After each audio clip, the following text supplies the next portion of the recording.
Have you ever found yourself in a relationship where it felt like you were playing an invisible game of chess, except you weren't quite sure of the rules, and your partner seemed to be testing whether you'd stay on the board long enough to figure them out?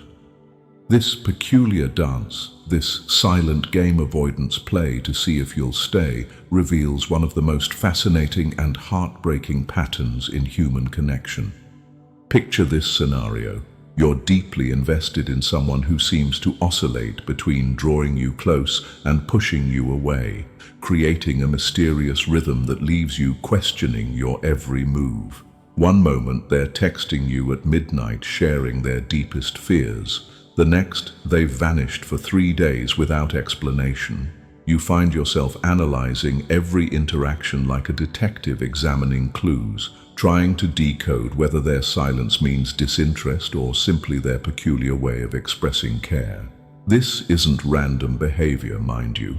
It's a carefully orchestrated, though often unconscious, examination of your commitment, your patience, and ultimately, your willingness to stay when things become uncomfortable. The avoidant attachment style, born from early experiences where emotional needs were consistently unmet or met with inconsistency, creates adults who desperately crave connection while simultaneously fearing it. They've learned that getting close to others often leads to disappointment, abandonment, or emotional overwhelm. So they devise these elaborate unspoken tests, these behavioral experiments designed to answer one burning question: will you leave me like everyone else did? But here's where it becomes particularly fascinating from a psychological standpoint. This testing behavior isn't just simple fear of abandonment playing out. It's influenced by two powerful cognitive biases that most people never recognize: game theory bias and the illusion of control. Game theory bias leads avoidants to view relationships as strategic competitions rather than collaborative partnerships. They unconsciously calculate moves and counter-moves, assuming that if they can just find the right combination of distance and closeness, they can somehow control the outcome of the relationship. The illusion of control convinces them that by orchestrating these tests, by creating scenarios where they can observe your reactions, they're somehow managing the risk of future heartbreak. What you'll discover in our time together is why understanding this pattern isn't just intellectually interesting, but emotionally liberating.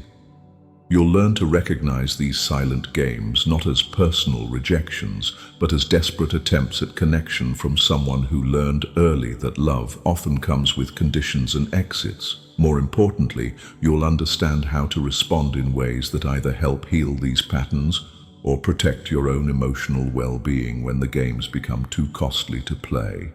The stakes couldn't be higher. Every day, countless relationships crumble under the weight of these unspoken tests, with both parties walking away confused, hurt, and more convinced than ever that lasting love is either a myth or simply not meant for them. But when you can see the game clearly, when you understand the rules that were never explained, you gain something invaluable: choice. The choice to play with wisdom, to step away with grace, or to change the game entirely. Let me tell you about Marcus, a brilliant architect I once knew who could design buildings that would stand for centuries, but couldn't figure out why his relationships rarely lasted beyond the first year. Marcus had perfected what I call the slow fade technique, a masterpiece of avoidant behavior that was both cruel and oddly romantic, if you could see it from his perspective. Marcus would begin each relationship with the intensity of a man who'd been drowning and had finally found air. He'd share childhood stories over late-night dinners, introduce partners to his carefully curated world of weekend art galleries and obscure jazz clubs, and create moments so perfectly intimate that his partners would feel they'd finally found their person. But then, just as predictably as sunrise, the tests would begin. It started subtly. He'd mention plans they'd made together and then seem genuinely confused when the day arrived. "Oh, was that today? I thought you meant next weekend." He'd leave messages unreturned just long enough to create anxiety, but not long enough to justify anger.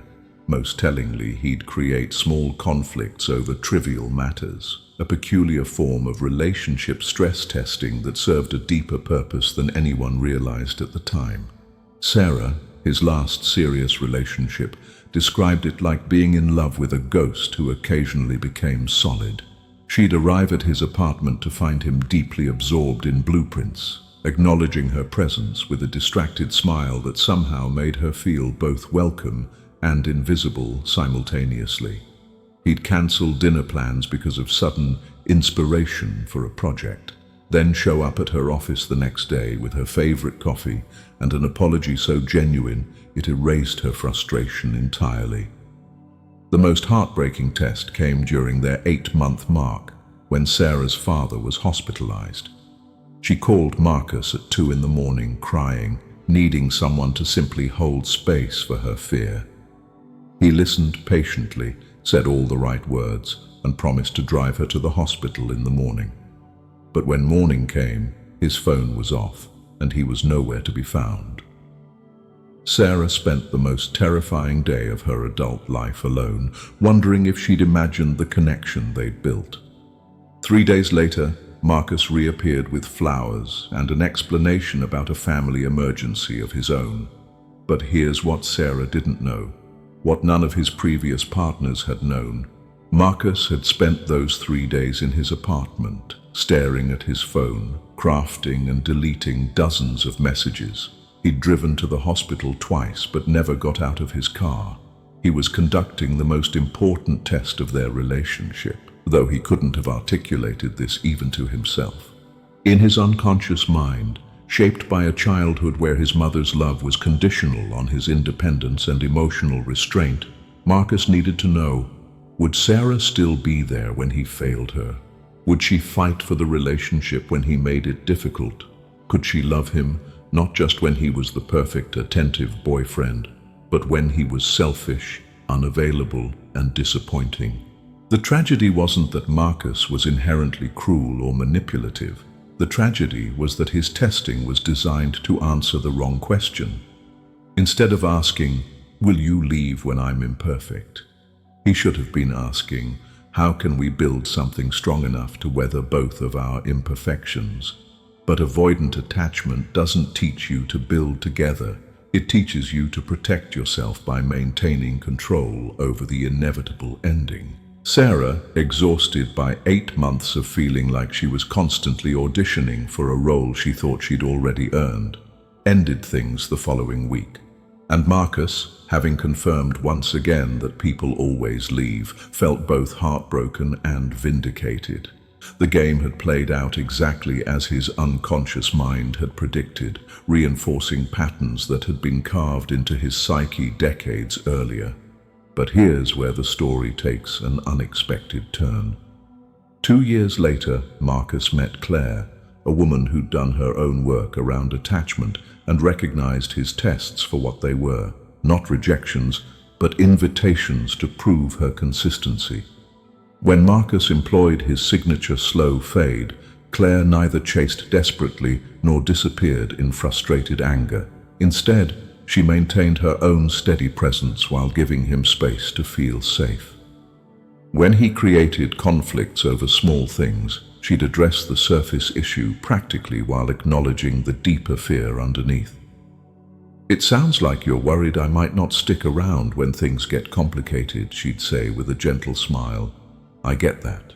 Trust takes time to build." Most remarkably, when Marcus's big test came, Claire passed by, refusing to play.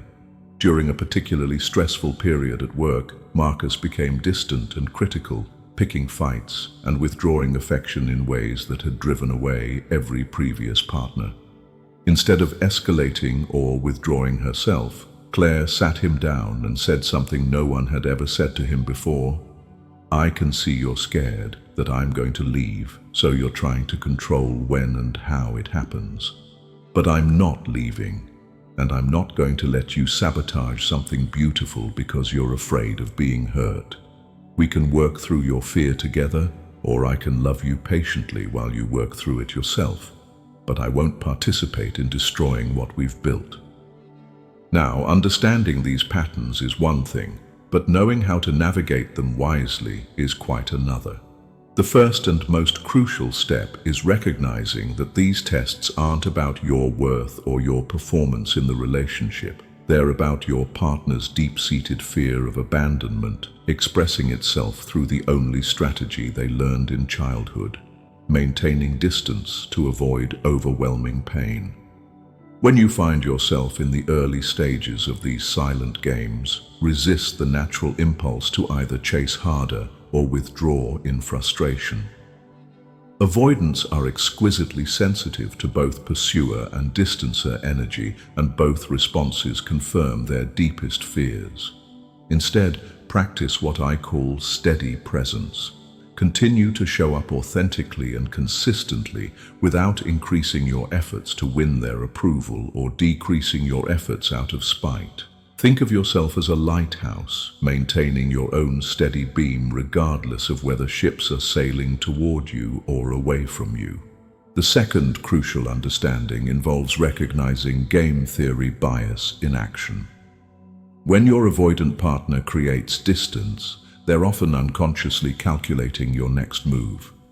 Will you pursue, withdraw, get angry, or play games of your own?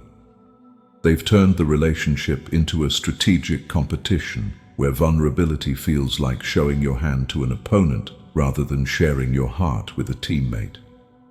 Your job isn't to win this game, but to consistently demonstrate that you're not playing it.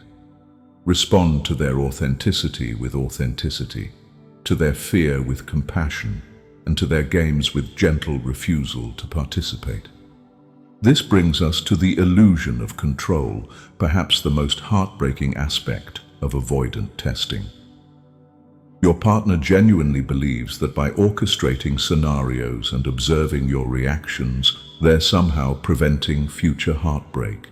They think that if they can just find the right combination of distance and closeness, if they can just test you thoroughly enough, they'll finally feel safe in the relationship. But control in relationships is largely an illusion, and the very attempts to maintain it often destroy the thing they're trying to protect.